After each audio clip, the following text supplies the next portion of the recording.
Le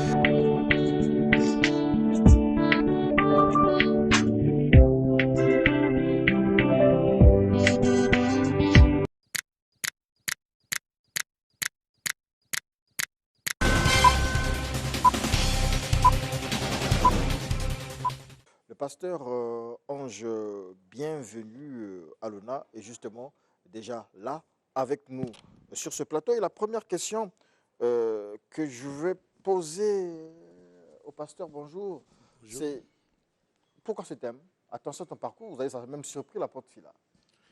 Oui, C'est merci. l'interpellation. C'est une interpellation.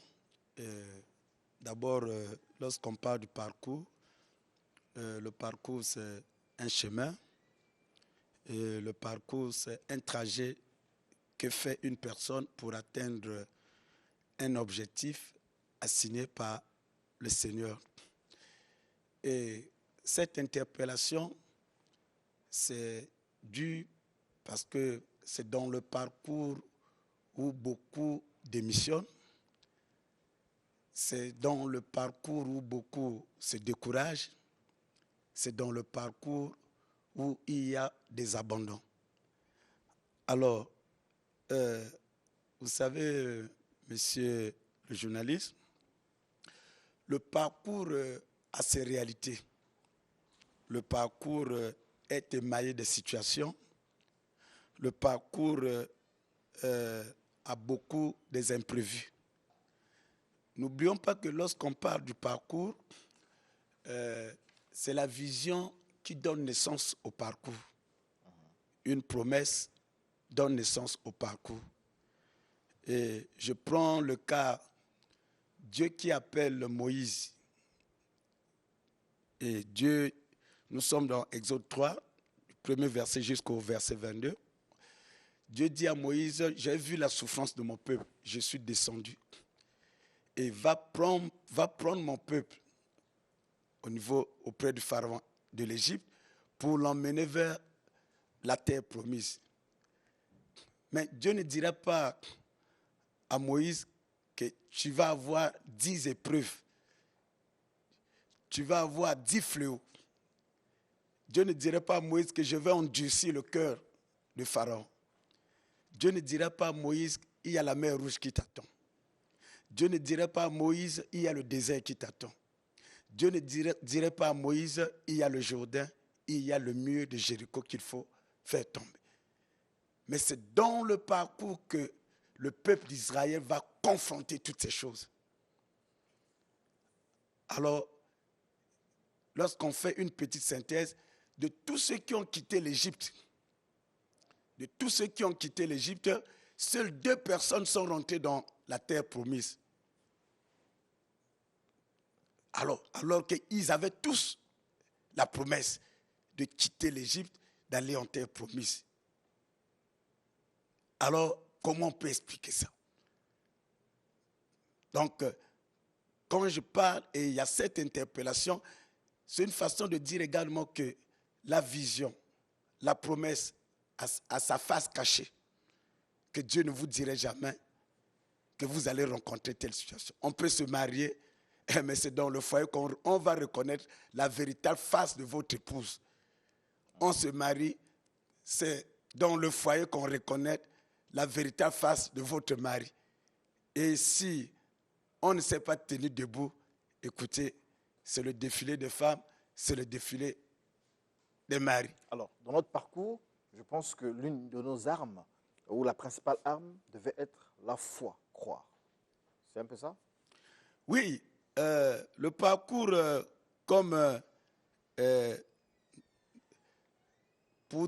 si je comprends votre question, comment s'en sortir? Oui, c'est-à-dire que puisque vous interpellez en fait, Justement. à tenir bon pour le parcours. Ok. En fait, l'une des armes qu'on devrait avoir justement dans ce parcours-là, c'est la foi, c'est croire. Justement. Donc, parce que malgré les épreuves, il faut continuer à croire. Justement. Ici, l'interpellation, pour dire que je dis à quelqu'un, n'abandonnez pas. Ok. Malgré tout ce que vous rencontrez, n'abandonnez pas. Il faut toujours avoir la foi.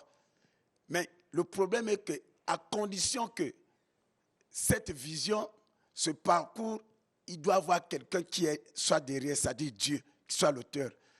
Je prends l'exemple, nous sommes dans Genèse 37, verset 9. Et la Bible dit, Dieu va s'adresser à Joseph à travers une vision. Joseph dit à son père, Joseph dit à ses frères que j'ai vu le soleil, j'ai vu les étoiles, j'ai vu la lune s'agenouiller devant moi. Donc le soleil qui représente son père, la lune qui représente sa maman et les étoiles, ses frères, s'agenouiller. Donc c'est une sorte de leadership. C'est une sorte, Joseph, c'est un Moïse de la famille. Mais Dieu ne va pas dire à Joseph que tu seras vendu par tes frères, tu seras jeté dans un trou, tu seras vendu au caravanier et tu vas te retrouver un jour dans la maison de Potiphar et tu seras tenté par la femme de Potiphar et terminer sa course dans la prison.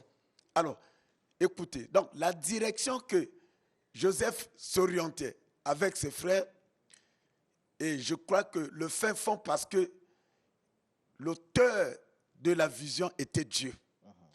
Si Dieu n'était pas l'auteur de la vision, c'est impossible de se tenir. Et donc, dans ce parcours, on doit avoir la foi. Et dans ce parcours, nous sommes appelés non pas seulement à voir ce que nous rencontrons. Et nous prenons le cas de notre Seigneur Jésus-Christ. Jésus-Christ va dire à ses disciples, passons de l'autre côté. Et c'est en passant de l'autre côté, lorsqu'ils vont arriver en pleine mer, il va y avoir un tourbillon, il va y avoir des flots. Et qu'est-ce qui s'est passé? Ils ont fait recours à celui qui leur avait demandé de passer de l'autre côté. Et lorsque Jésus-Christ s'est réveillé, il a parlé sévèrement au vent. Donc, dans le parcours, si on n'a pas celui-là qui avait ordonné, si Dieu n'est pas là, alors sachez-le que c'est le navire qui va couler. Pasteur, en parlant de parcours, il y a des gens qui respectent, qui obéissent, qui ont la foi, ils jeûnent, ils prient, ils dorment à l'église, ils vont balayer, ils font tout ce qu'ils veulent, mais rien ne s'accomplit dans leur vie. Justement, si je m'en tiens à votre discours, le grand panafricanisme, vous avez toujours dit que l'Afrique, les gens... Hey, mais écoutez, c'est ça aussi le parcours, M. Jazz. Parce que la Bible dit, vaut mieux la fin d'une chose que son commencement. On peut rencontrer des hauts et des bas, mais on n'a pas encore terminé la course. Donc, nous sommes sur ce chemin, on jeûne, ok. On se met, on dort à même le soir, on nettoie l'église. On donne aux orphelins, on donne à la veuve, mais rien ne marche dans nos vies. Rien ne marche, c'est un parcours. Là, je suis venu dire à quelqu'un que malgré, vous savez, j'ai abordé pour dire que c'est la face cachée. On a l'impression que Dieu t'a abandonné, on a l'impression que rien ne marche, on commence à se douter. Mais je te dis, si vous êtes sur la droiture, que le bon Dieu est avec vous, continuez, n'abandonnez pas. Dieu, il peut se manifester vers la fin. Et c'est là où il est le Rédempteur qui s'élève au dernier moment. Et c'est là où vous allez avoir son recours. Et je dis à quelqu'un peut-être qui est prêt déjà à démissionner, qui se dit que moi, les histoires de Dieu, ce n'est plus mon problème. Je te dis, prends courage. Cette parole est venue pour te donner du secours. N'abandonne pas. Le bon Dieu de la Bible, il est à tes côtés. Et tu vas, malgré la mer Rouge, il y a un miracle qui va s'accomplir. Tu vas traverser la mer Rouge. Merci beaucoup, pasteur Ange Bienvenu à Luna. Je ne sais pas si c'est le Saint-Esprit. Nous sommes à la fin de notre entretien. Le Saint-Esprit est en train de me dire quelque chose. Bon, est-ce que c'est le Saint-Esprit? Il me dit, laissez un verset biblique à tous ceux qui sont en ce moment. Oui, ceux qui sont en train de suivre cette émission, écoutez, la Bible dit que au commencement, Dieu créa les cieux et la terre. Nous sommes dans Genèse chapitre 1, versets 1 à 3. et il déclara que la lumière soit et la lumière fut. Donc, c'est le dimanche, cherchez là où à écouter la parole de Dieu. Comme M. Jazz la fois dernière, et il est venu à l'église La Vie en Jésus-Christ. Aujourd'hui, on va encore le recevoir. Et donc, Studio 210 n'est pas seulement une église, mais allez-y à l'église, écoutez la parole de Dieu.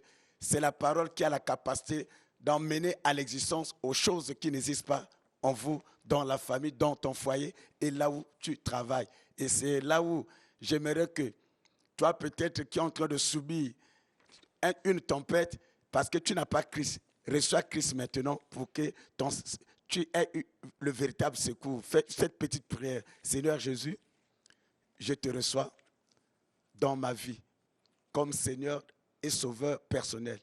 À partir d'aujourd'hui, j'abandonne les maîtres que j'ai eu à servir au nom de Jésus-Christ. Amen. Numéro de téléphone, pasteur. Je suis au 00242 663 71 52. 00242 663 71 52. Avec ce même numéro, c'est mon WhatsApp. Merci. Merci beaucoup à vous, pasteur Ange. Bienvenue à Luna.